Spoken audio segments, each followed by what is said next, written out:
Terus tadi seperti yang dikatakan Pak Mahfud, ini buatan kula sebut profesor ya Pak Mahfud, mohon kersane ketok putrane tokoh Partai NU ya, Pak Mahmud itu. MD nih. Mahmud ya? Mahfud. Buatan yang MD-nya. Mahmudi. Itu nama hoki katanya. Karena punya teman Mahfud yang nggak dikasih MD itu nggak hoki. Yang temannya nggak dipakai MD ya? Nggak hoki. Yang hoki itu yang dikasih. Yang dikasih MD. Jadi ini luar biasa. Assalamualaikum warahmatullahi wabarakatuh. Bismillahirrahmanirrahim. Rabbi shrah li sadri wa yassir li amri wahlul 'uqdatam min lisani. Allahumma shalli wa sallim barik ala sayyidina wa lana Muhammadin wa ala alihi wa sahbihi asma'in nama ba'du. Ingkang sangat kula hormati Pak D kawula Haji Idris Abdul Hamid, wonten para habaib Habib Ahmad Al-Habsyi, wonten profesor hukum nih. Sedanten wonten niki nggih mitra kula teng UII. Tapi wonten PR saking tetangga Pak Mahfud itu. Kalau ada tanah cekungan terus diisi tanah, itu dipakai sama orang Madura. Jadi ditanya sama yang punya, ini tanah saya, yang tanah kamu di bawah, yang atas tanah saya.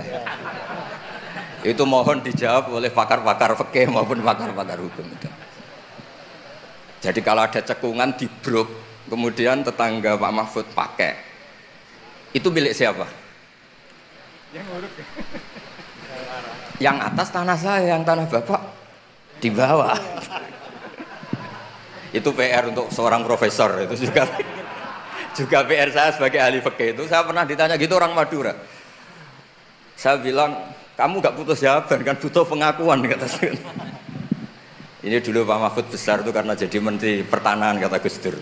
Lama-lama jadi pertahanan. Ini gue nanya Pak Mahfud. Jadi ini rileks saja. Tadi saya ini kagum sama Mbak Idris sama Habib Ahmad. Dulu itu saya punya teman Kiai Habib Ahmad. Itu saking lamanya ngempet ingin wayoh. Itu pas nikahkan santrinya bukan bilang akah tuh kata Bikobil tuh nikah. Jadi untuk tidak salah itu hebat. Terus ditanya, oh saya ini grogi baru latihan Kiai sehingga salah. Terus kadung ya? Ya ada Kiai yang pinter. Kemarin pas mempelainya jelek, Anda tidak keliru katanya. Ternyata karena nganten putrinya tuh cantik, langsung bilang Kobil tuh nikah. Kalau pas jelek bener. Jangan-jangan pengalaman pribadi. Terus niki keluarga sedanten maaf. Jadi dulu Mbah Hamid lahirnya di dalam ini Kiai Hamid. Kiai Hamid lahir di sini, punya abah asmane niku Abdullah bin Umar. Kiai Abdullah itu punya saudara kandung tuh buyut saya. Buyut saya itu rujuk paling terakhir, sehingga mas-mas di sini ini kumo luhur semua sama saya. Main suruh, main apa itu. Karena saya ini madlum terus ditegur alim, sehingga madlum itu orang paling didolimi. Jadi akhirnya Allah simpatik terus. Yang paling top akhirnya termasuk saya. Karena paman-paman ini dolim saja nyuruh. Saya ini kiai paling gak suka diundang. Bukan karena saya sombong, gak diundang itu ribet. Ngomong harus muji yang punya rumah tadi. Mas Zainul ini yang namanya Mas Zainal Arifin itu ini. Ini di struktur ponaan, tapi gara-gara pengasuh tadi disebut Pak Mahfud nomor 1. Itu sepanjang sejarah. Naturalisasi. Mantu ya, naturalisasi. Ini kayak ini juga naturalisasi ini. Jadi mantu-mantu itu agak berulah Pak Mahfud. Kalau saya ini gen asli, saya punya darahnya Ki Umar.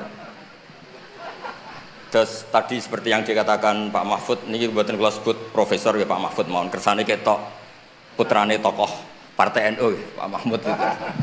MD nih. Mahmud ya? Mahfud. Buatan yang MD-nya. Mahmudi. Itu nama hoki katanya. Karena punya teman Mahfud yang nggak dikasih MD itu nggak hoki. Yang temannya nggak dipakai MD ya? Nggak hoki. Yang hoki itu yang dikasih. Yang dikasih MD. Jadi ini luar biasa, abahnya dikenang sampai diletakkan terus ya, dikira itu gelar, orangnya nggak tahu dikira gelar. Saya cerita sedikit tentang komposisi tadi, yang ngarang sholawat badar itu Mahfud itu ya Duryas ini, namanya Kiai Ali bin Mansur bin Siddiq. Ya. Kalau mbah saya kandung Fatimah binti Idrus bin Umar, jadi mbah Idrus itu saudara kandungnya Kiai Abdullah. Nama kecilnya Abdul Khalik. Dulu itu ini cerita ke mas-mas yang gak pati seneng ngaji, ini buatan nyindir, cerita mas-mas yang buatan pati seneng ngaji Bang Mahfud. Dulu ketika di umum diajarkan matematika porogapit, Itu di pondok sudah dikasih metode porogabet yang lebih simpel. Jadi kalau 2,5 itu di bahasa faraid disebut rubu'ul usyur. Karena orang Arab itu gak suka nulis, sehingga kalau 100, 2,5-nya berapa? Disebut rubu'ul usyur. Ditaksir dulu. 1/10-nya 100 kan 10. Nah setelah 10, rubu'nya, 1/4-nya berapa? 2,5. Sehingga tanpa ditulis tahu, misalnya saya 1 miliar, 2,5-nya berapa? 1 miliar. Berarti 1/10-nya 100 juta, 1/4-nya berarti 25 juta, namanya rubu'ul usyur. Sehingga saya pernah ketemu pakar matematika dari beberapa kampus, cepet-cepetan ngitung matematika, itu kita tidak kalah. Karena saya jenis cucu Mbak Umar yang sinau, ini nyindir putu-putu sing rapati seneng sinau. Terus monggo kalau aturi tobat nggih kersane. Karena saya ini tiap acara di sini niku dikongkon pidato, tapi posisi ini dikongkon, mboten kehormatan gratisan bisa ngatur.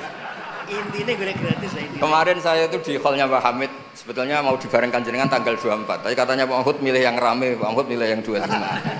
Karena saya ini bakat wali, jadi milih yang 24 itu. Jadi sebetulnya di tradisi matematika pondok itu tidak kalah cepat. Misalnya 1/20 atau 1/10. Misalnya zakatnya zuhur itu disebut usyur au nisful usyur. Jadi kalau kita punya aset 100, usurnya 10. Kalau nisful usyur berarti 5. Nah, ketika di kampus diajarkan itu 1/20, santri bingung, mereka mikir porogabit. Sebetulnya itu usyur atau nisful usyur. Lah nggih, monggo para putu niki sinau malih niki putu-putu kok. Aja diundang Gus tok gratisan cucap-cucup. Niki Mas Arwani nggih Mas kula, tapi ngajine gak dosih khatam kula. Mulane terus DPR mbak. Gerian nggih hafal Quran duka sakniki mboten ngertos. Nggih mugi-mugi terus deres. Penghina itu namanya ya. Waduh. Nak madlum kok barokah Mas. Mau didongakno Pak Mahfud. Terus di sini keluarga semua Pak Mahfud. Tadi jenengan pun ngetikan serius kula bagian guyon Pak. Karena wow bingung kalau ngadepi mas-mas balik-balik niku pun bingung. Niku mengke mau itu hasanah kedua Mas sama niku. Kok jopo ditandangi? Mas sama. Engko tak sangoni Mas, tenang ya Mas. Dulu itu kiai-kiai ngajarkan matematika, sosiologi itu juga gampang. Dulu yang diajarkan kita Pak Mahfud supaya orang punya harga diri itu mengutip dawuh Sayyidina Ali. Ahsin man syi'ta takun amira. Kamu berbuat baik saja sama orang, pasti Anda bisa memimpin. Ada seorang menteri, seorang presiden, seorang apapun itu kalau sama orang yang ngutangi, ada acara menteri itu orang nggak lihat. Itu ada menteri datang, diajak sama orang yang nggak siapa-siapa, nurut. Loh kenapa kamu nurut? Saya punya utang orang ini, Gus. Ya. Jadi ahsin man syi'ta takun amira. Terus wastaghni amman syi'ta takun nadhira. Dan kamu tidak usah butuh orang lain, maka kamu setara. Itu kenapa para kiai-kiai yang masih megang ini ketika kenal orang kaya, kenal pejabat biasa saja, karena sekali butuh, wah masalah. Jadi wastaghni amman syi'ta takun nadhira. Terus terakhir wahtas ila man syi'ta takun asira. Dan silahkan kamu butuh orang lain, maka kamu akan menjadi tawanan orang itu. Sehingga di tradisi kiai itu meskipun orang paling miskin pun itu punya harga diri karena tidak punya utang. Wastaghni amman syi'ta takun nadhira. Kamu tidak bisa butuh orang lain, pasti kamu setara. Kalau kalian Mas Sama ini kalah, ngundang Mas, yang Mbak Kiai Behi keren, putu Mbah Hamid. Sering neror kulo ini putune wali. Mbah Hamid dulure mbahku paling padha waline. Terus ojo saingan Mbah, saiki saingan putu. Ya cocok, saingan putu lah ya. Saingan. Kulo niku ngorek ikhya lho, Mas. Siap. Niku ngorek anu. Oh, dereng. Berarti kalah nggih Habib Ahmad nggih niku kan ngorek ikhya niku. Riyen Mbah Hamid senenge ngaji iya sama Habib Ja'far. Sudah tak kasih sarahnya biar macane gampang. Terus dulu itu kiai-kiai ngajarkan matematika itu gampang. Jadi dikasih tahapan. Misalnya 2,5 nyebutnya rubu'ul usyur. Jadi ditaksir dulu di 1/10 dulu baru setelah itu ditarbek di 1/4. Sehingga ketika angka misalnya 1 miliar ya gampang saja, 1/10-nya itu 100 juta berarti 1/4-nya itu 25. Kemudian era modern itu disebut 2,5. Jadi sebetulnya kalau kita ngaji khatam itu masalah sosial, masalah politik. Masalah politik juga sama. Saya punya kitab banyak tentang makalah-makalah politik. Itu diantaranya Yang dikutip juga lagi-lagi beberapa sahabat ngendikan fakub hanlakum hina sirtum ghorodon yurma. Buruk sekali kamu umat Islam ketika jadi objek sasaran. Itu dulu pernah ada seminar ekonomi saya ngisi itu. Ketika orang Islam suka haji, yang kepikiran bikin sajadah itu orang Cina. Ketika orang Islam suka umroh itu yang bikin pakaian ihram itu orang Cina. Jadi objek. Jadi kita butuh orang Islam sing kedonyan supaya gak jadi objek. Dulu politik juga sama. Kiai-kiai kon milih caleg, bariku dia kali tok ora tau dadi aktor. Bosen dia kali terus dados Mas Arwani niki, dadi nyalek piyambak. Nggih ngoten mawon. Assalamualaikum warahmatullahi wabarakatuh.